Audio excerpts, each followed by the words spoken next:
Hello East Longmeadow, and welcome to another edition of What's Up in ELPS, the show about what's happening in your schools, brought to you by your kids.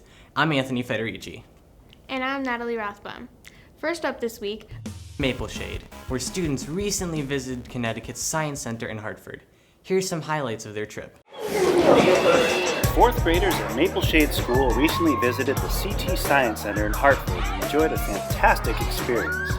They explored exhibits on the rock cycle, outer space, weather simulators, and dinosaurs, amongst other things. They also had the opportunity to take part in a live animal exhibit, conduct science experiments, and participate in a variety of hands-on activities. Let's take a look.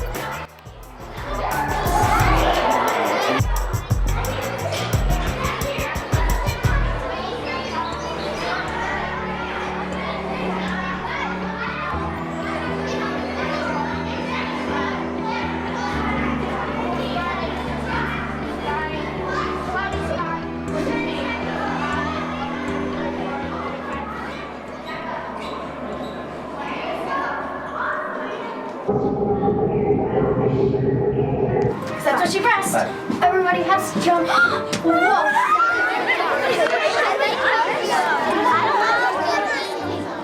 All right, guys, welcome to the theater. I think we're going to get right before we get started, and that is right over here. You guys are really good at living in the swamp. If we look over here, you can raise your hand and tell me what is that right here. There we go. To blend in, you might want, in order to be really good at being a really good swamp. She's not going to get too wet. It's not going to bother her. So you have to do a really good job in the swamp. Yeah. Now snaps. We have them up here next to the snorkel again right over here. So we want to take a look and see these guys snapping turtles because they're really good at snapping. So you can see bring it up on the screen. See it right here. This is a tail of before, but these are a little bigger. So we have these right here that you can see frog right here. So we have a frog. You can tell me what kind of animal they think this might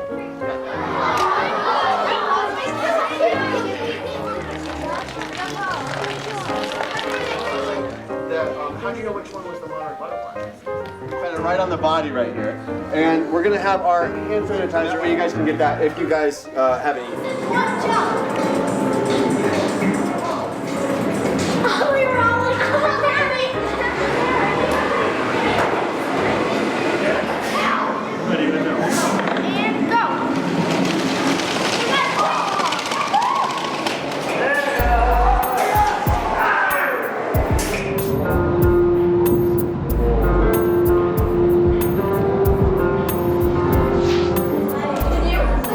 Now it's your turn to take control. You have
Also at Maple Shade, students in Mr. Axelrad's GT class found themselves stranded on an island. How would they survive?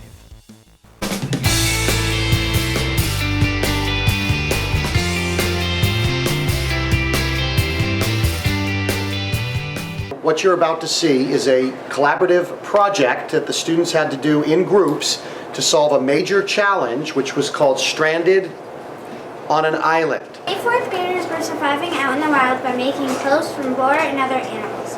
They are surprisingly still alive and healthy. There are signs of other living people on the island, but nobody knows if the other people are still living. This is the map of our island, and this is the grass.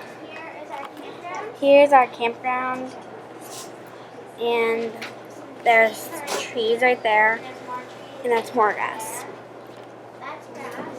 We have grass there again, and more grass over there, and we have the ocean right there. So, Madison is the supplier.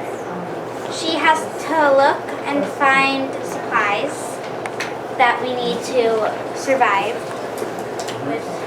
And Abby is the hunter. Her job is to find or kill animals so we can get food. And I am the clothes maker, and I will be making clothes for us so we can be warm and not die from the coldness. And then Abby is the chef. She will cook the food for us. And I will find water, so we can fresh drinking water from the river or streams or the ocean. And then Madison will skin the animals. And so here is our survival kit. Yeah. So, well, no, this is our we have jackets to keep us warm. Compass to find we will eat is. This is what we will eat will be salmon, for lobster, seaweed, and squid. How will we get it? And that is that is how we will survive on this island.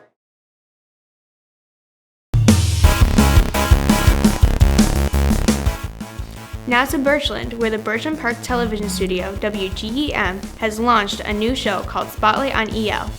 Each week, we welcome interesting guests from the community to talk about the ways they participate in town. Here's an excerpt from the show we did last week with Chief Paul Morset of the Fire Department in East Longmeadow.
At the high school, every February brings winter vacation, Valentine's Day, and of course, course selection. That's right, students are already planning their schedules for next fall.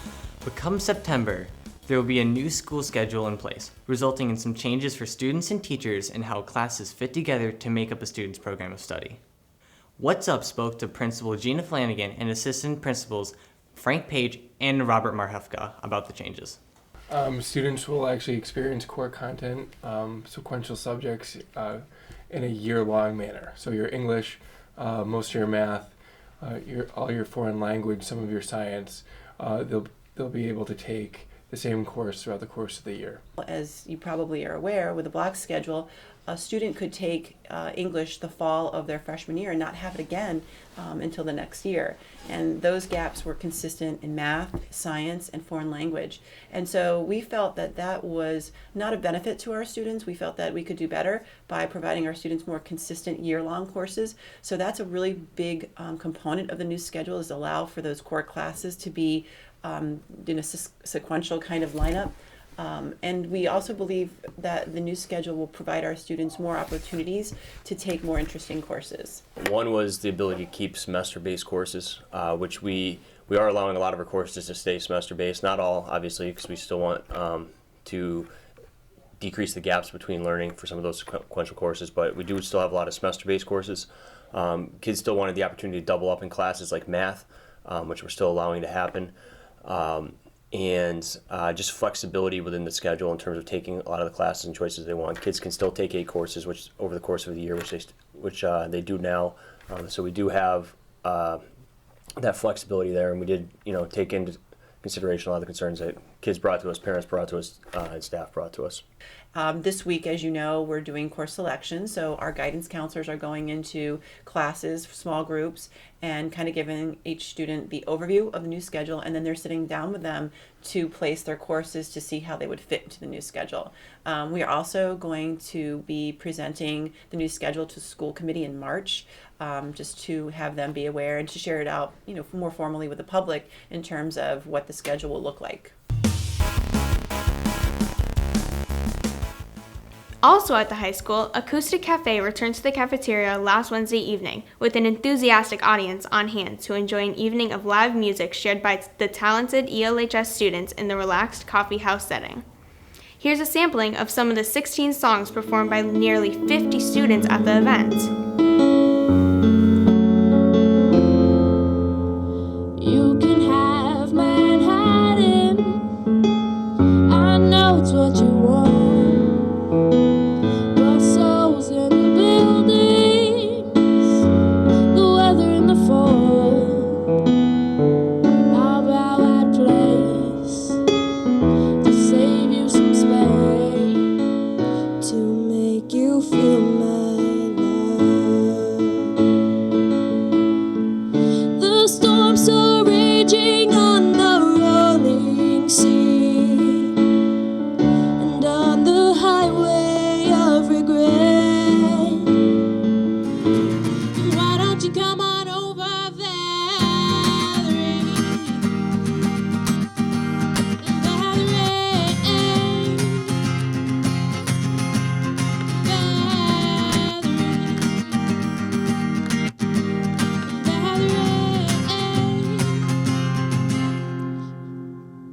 Why don't you come on over there? You're not the one for me. Ooh. Well, my heart had a problem in the early hours, so I stopped it dead for a beat or two. Ooh. Ooh. But I cut some cord and I shouldn't have done it, and it won't forgive me after all these years. Ooh. So come on, get high, loosen my lips, faith and desire, the swing of your hips, pull me down hard and drown me low. So come on, get high, loosen my lips, faith and desire, the swing of your hips, pull me down hard and drown me low. And I told you to be patient, I told you to be fine, and I told you to be balanced, and I told you to be kind. Now all your love is wasted, then who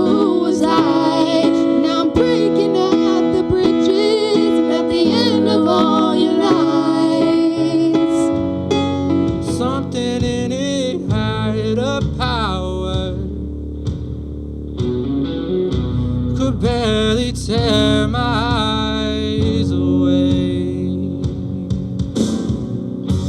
All you have is your fire and the place you need to reach. Don't you ever tame your demons, but always keep them on a leash. Back to the room where it all began, 'cause it's 9 in the afternoon. Your eyes are the size of the moon. You could 'cause you can, so you do. Feeling so good just the way that we do when it's 9 in the afternoon. Your eyes are the size of the moon. You could 'cause you can, so you do. Feeling so good just the way that we do when it's 9 in the afternoon. So come on, let it go. Just let it be. Why don't you be you and I'll be me? Everything that's broke, leave it to the breeze. Why don't you be you and I'll be me? Hold my hand, oh baby, it's a long way down to the bottom of the river. Hold my hand, oh baby, it's a long way down, a long way down. If you get sleep or if you get night, clock's gonna call in the morning, baby. Stop, and they come unstuck.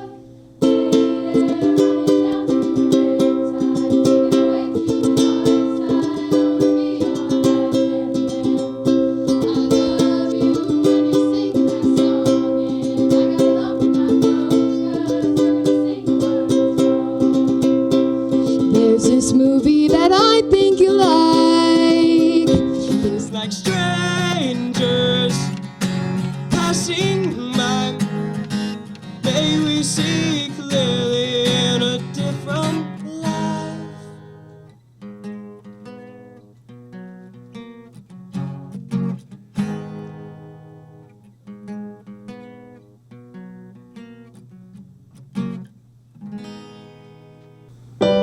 Some people search for a fountain that promises forever young. Some people need 3 dozen roses, and that's the only way to prove you love them. Hand me the world on a silver platter, and what good would it be? I can't help falling in love with you. Shall I stay? Would it be a sin?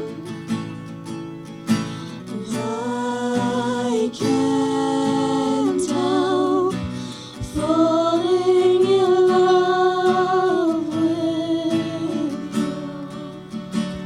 you. Start time, break the rules, so let's begin. And I say, hey, hey, hey, living like we're renegades. Hey, hey, hey, living like we're renegades, renegades.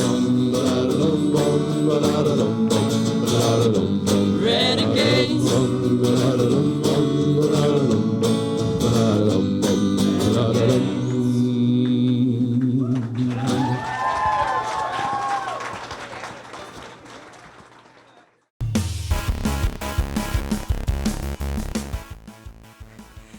Now it's time for sports with Ian Clunan at the What's Up Sports Desk. Thanks, guys. Well, winter snowstorms have finally arrived, and although it closed the schools, the snow did not stop the East Seminole Alpine ski team in the individual PVAC championships this week freshman Cameron Otteson took first place with a combined time of 53.87 seconds. Behind him in fourth overall was his older brother, junior Nick Otteson, with a combined time of 54.49 seconds. Both played a huge role in the team's regular season first place tie with St. Mary's. Meanwhile, inside, the girls' indoor track team has been heating up. The girls recently took home the PVAC Team Championship title thanks to solid numbers from the entire team. Both the girls and the boys are competing this week at the divisional championships. Stay tuned for those results.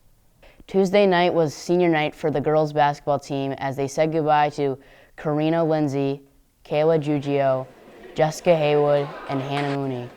The girls faced off against Agawam in a nail-biting game that went into overtime. The Lady Spartans prevailed 43-40 with the help of double-doubles from junior Anna Curley and sophomore Meg Sharon, who tallied up 16 and 10 points respectively.